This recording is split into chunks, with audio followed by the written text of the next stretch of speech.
Comment une simple serviette à 10 € a suffi à exposer la corruption morale du président de la FIFA et à révéler le visage le plus sombre du football africain? Ce que vous allez voir dans cette vidéo, ce sont des images que personne n'a osé analyser jusqu'au bout. Des faits que les médias mainstream ont soigneusement ignorés et une vérité qui dérange au plus haut sommet des instances internationales. Restez jusqu'à la fin parce que je vais vous montrer pourquoi cette finale de la CAN 2025 restera dans l'histoire comme le plus grand scandale arbitral et institutionnel du football africain. Alors commençons par poser le décor. La finale de la Coupe d'Afrique des Nations entre le Sénégal et le Maroc, ce n'était pas qu'un simple match de football. Non, c'était un affrontement géopolitique majeur, une guerre d'influence déguisée en compétition sportive. Dans un stade transformé en véritable arène de pression multidimensionnelle, l'enjeu dépassait largement le trophée. Ce qui se jouait, c'était la validation d'un modèle d'influence au sein du football africain. Et ce que les caméras ont capté ce soir-là a révélé une fracture immense entre l'image policée que la FIFA tente de projeter et la réalité d'un environnement de jeu complètement dégradé par des manœuvres de déstabilisation orchestrées. Et au centre de tout ça, il y a un homme, Gianni Infantino, le président de la FIFA en personne, celui qui est censé incarner la neutralité, l'équité, le fair play. Et bien cet homme-là, pendant la finale, a affiché des grimaces tellement ostensibles au moment où le Sénégal soulevait le trophée que même les commentateurs se sont regardés sans comprendre. Infantino n'était plus un spectateur, il était devenu un acteur du conflit. Son attitude a été perçue comme un affront direct par toute l'Afrique de l'Ouest, et ce n'est que le début du scandale. Parce que la stratégie de la FIFA, elle est limpide quand on prend du recul. Condamner fermement les réactions émotionnelles des Sénégalais dans les vestiaires après le match pour occulter complètement les provocations structurelles qu'ils ont subies pendant 90 minutes. Infantino a parlé d'actes inacceptables, de scènes déplorables qui ne doivent jamais se reproduire. Mais pas un mot, vous m'entendez bien, pas un seul mot sur le harcèlement physique et le vol de matériel subi par les joueurs sénégalais sur le terrain. Cette focalisation exclusive sur ce qui s'est passé dans les vestiaires, c'est une manœuvre pour justifier des sanctions prévisibles tout en validant implicitement l'anti-jeu du pays hôte. Et maintenant, parlons de ce que j'appelle la guerre des serviettes, parce que ce qui s'est passé sur ce terrain, ça dépasse tout ce qu'on a pu voir dans une compétition internationale. Pour ceux qui ne comprennent pas l'importance d'une serviette pour un gardien de but, laissez-moi vous expliquer.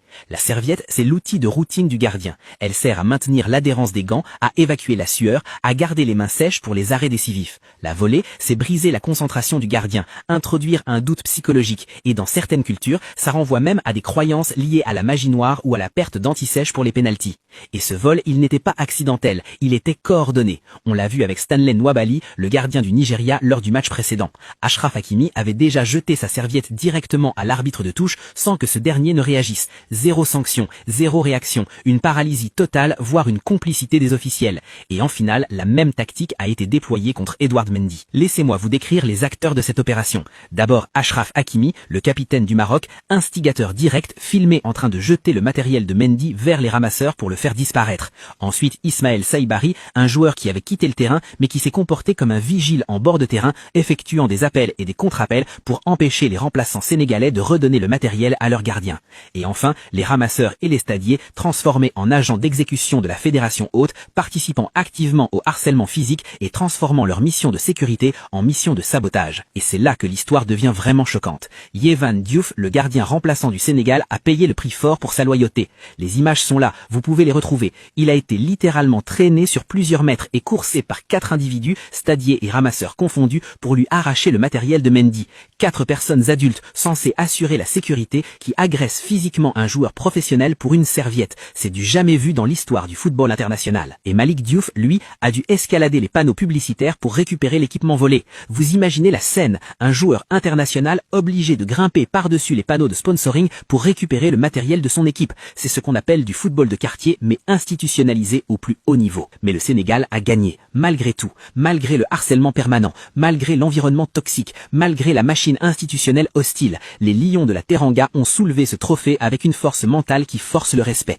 Et Malik Diouf, dans un geste devenu viral, a posté une story montrant sa médaille d'or à côté de la fameuse serviette, tournant en dérision tous les efforts désespérés du camp adverse. C'est ce que les supporters appellent désormais la justice de Dieu. Et maintenant, l'ironie suprême, le point de rupture totale entre la réalité et la narration politique de la FIFA. Devinez qui a reçu le prix de fair play de ce tournoi?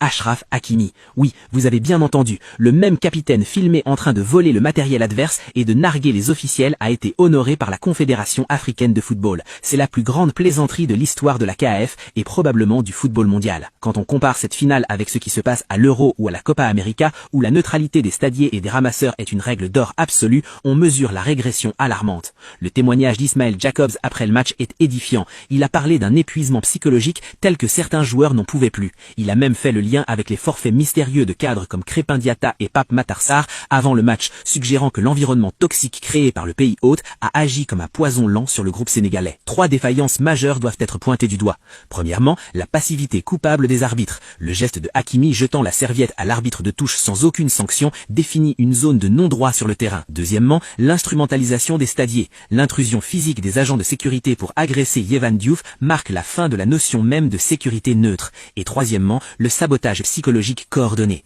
L'utilisation de joueurs remplaçants comme Saibari pour harceler le camp adverse en plein match est une violation flagrante de tous les protocoles de la FIFA. Ce que le Sénégal a accompli ce soir-là, c'est bien plus qu'une victoire sportive. C'est le triomphe de la résilience sur un système entier qui voulait leur défaite. Les Lions n'ont pas seulement battu 11 joueurs, ils ont battu une machine institutionnelle et tactique hostile, un arbitrage partial, des stadiers complices et un président de la FIFA qui grimaçait de dépit en les voyant soulever le trophée. Alors maintenant, je vous pose la question. Pensez-vous sincèrement que la FIFA a encore la moindre crédibilité pour sanctionner le Sénégal après avoir récompensé les provocations d'Hakimi avec un prix de fair play? Est-ce que cette institution peut encore prétendre incarner les valeurs du sport quand son propre président affiche publiquement son parti pris? Je veux lire vos arguments dans les commentaires. Dites-moi ce que vous en pensez. Et si cette vidéo vous a ouvert les yeux sur ce qui s'est vraiment passé lors de cette finale, partagez-la massivement, parce que cette histoire mérite d'être connue. Abonnez-vous si ce n'est pas encore fait, activez la cloche pour ne rien manquer, et on se retrouve très vite pour une prochaine analyse. Allez, la paix.